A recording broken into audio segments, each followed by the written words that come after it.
Hi, I'm Chad Martin. I'm here today with Dr. Mike Cockrell and William Leishman, and we'd like to welcome you to our very first episode of Mindset Now, where we teach you how to change your mindset today to have the future you want.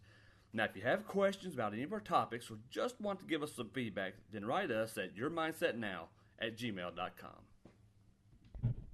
Have the good things and we want to have better for our children, but a lot of people just kind of like, well, you know, if it's not given to me, then I don't know how else to do it, or I'm not working on 40 hours a week. I'm not doing this and I'm not doing that. And all of a sudden you're talking about negatives, but yet they want all the positive things in their life, but yet their whole mindset's negative the whole time. Talk a little bit about that, because we talked about that at break, and I really love that conversation, because it really does make a difference where you're saying, well, I've worked enough this week, I'm not doing it anymore. I want to launch this business and I want to make this business big, but I put in enough time for the week. I'm not doing anything else. When it takes that extra to create what you want so you can get there. I think, matter of fact, Jim Rohn has a great quote. It's one of my favorite ones. You know, I do today what others won't, so I can do tomorrow what others can't. So can you speak on that philosophy? Absolutely. You know, there's several factors, I believe, that's at play in that whole idea and concept of that you just described. And I think one of them sort of starts back to what we've already talked about before. We've sort of been trained. We have an educational system. We have parents and people with good intentions that sort of program us to think a certain way. And if you're going to really step outside of that, if you want to achieve greatness, if you want to really excel at what you're doing, I think oftentimes you have to step outside of that box and that thinking that's been programmed in there. And that takes a concerted effort to do. It's not something that just happens. It's not like, oh, well, I'm not going to think that way anymore. You have to begin to work each and every day to change that thought pattern, because those are subconscious programs that have been beat down into you over the years, and they're going to be there. And until you can learn how to begin to deprogram some of that and get back to a different way of thinking, you're going to struggle with that.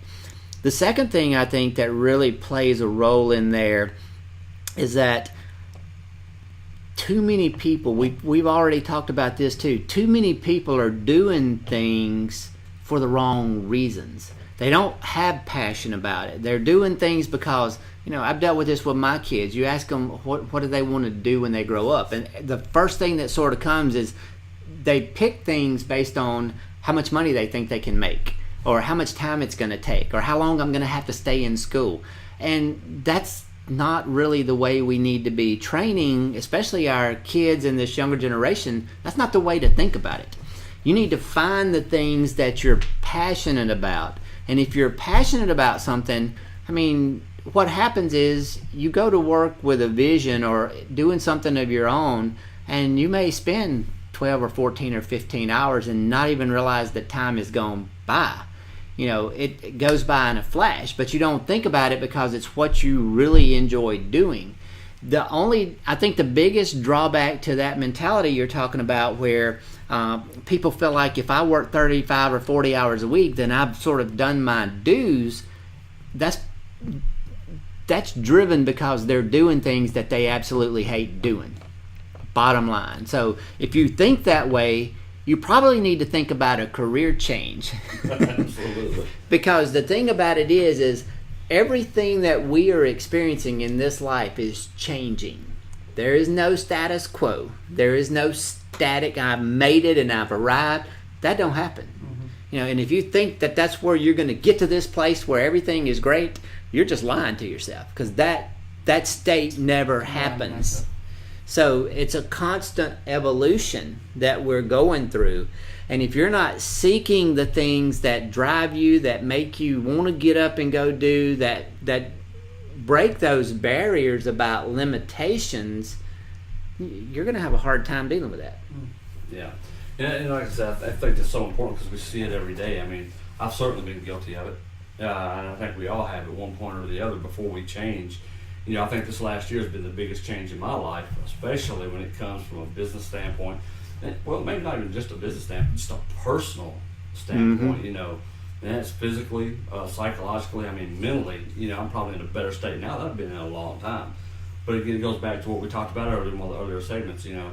I believe in that. You're probably the top 5 people you hang around. So, Right. and honestly, and not to be abrupt with some of my friends out there, but the thing is, there's a reason I don't hang around certain people anymore, Right. or have certain influences in my life, because they're just that. They're negative influences, and I want to be able to give out a positive influence to those people around me as well, because it just makes a difference. It does. And that's tough to do sometimes when you realize that some of your own family members you need to cut loose, because every time you're with them, it's negative, it's draining, it's belittling, and if that's the case, that relationship needs to go.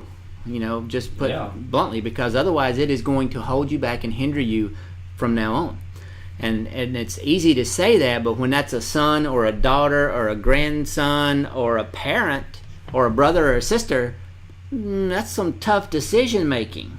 But the bottom line is that you have to figure out how to begin to separate yourself from the stuff that's really pulling you down, because otherwise you get into this spiral that you just can't seem to recover from.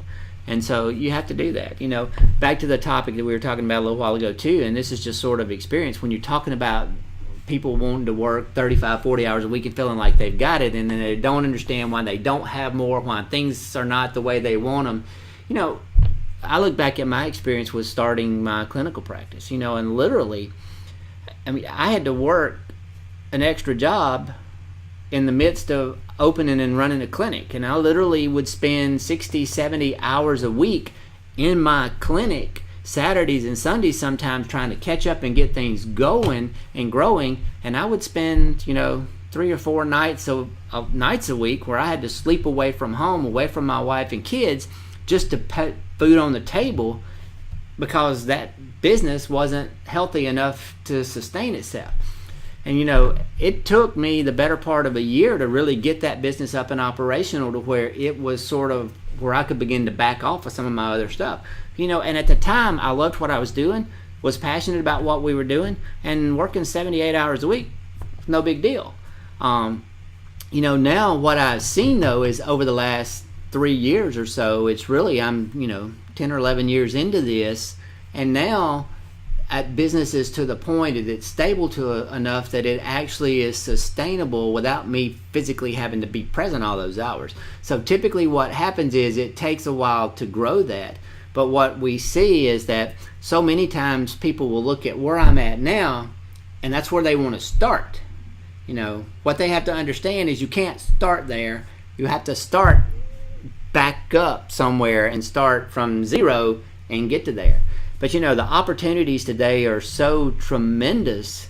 There's such an onslaught of stuff on the internet. We literally, with our technology today, have created a global market where you can literally, I know guys that run multi-million-dollar businesses out of their home, from their kitchen table, with nothing more than a computer and an internet connection. So you have access to all kind of things. But I think where this process starts simply is back to passion. You gotta identify those things that you love doing and that you wouldn't mind spending 70, 80 hours a week doing, and then you build and you look and you create, and there will be opportunities for you to do whatever you want to do. But you got to be willing to look and seek and find those opportunities. Very rarely is that pot of gold just going to drop into your lap. The harder you work, the luckier you get. That's right, and I think that's a lot to do with it. Your luck is a byproduct of the hard work that you put in. Right. And it's and guys out there, if you have a question for us, by the way, right here at Mindset Now, you can email us at yourmindsetnow@gmail.com, and on future episodes, we'll try to answer your questions as best we can. Again, I'm here with Dr. Mike Cockrell, Billy Leishman, and going forward, if there's a topic you want to talk about, please let us know. Mike is a plethora of knowledge, just got to tell you. He's a mentor of mine, and when I talk about this last year's change, Mike's a big reason why that's happened. So get in contact with us. We're about to wind up our first show. We hope you guys have enjoyed it. Join us again real soon. We'll have our podcast up and running. You can look for us anywhere and get a hold of us as soon as you can. Have a great day, guys. Thanks, guys. All right.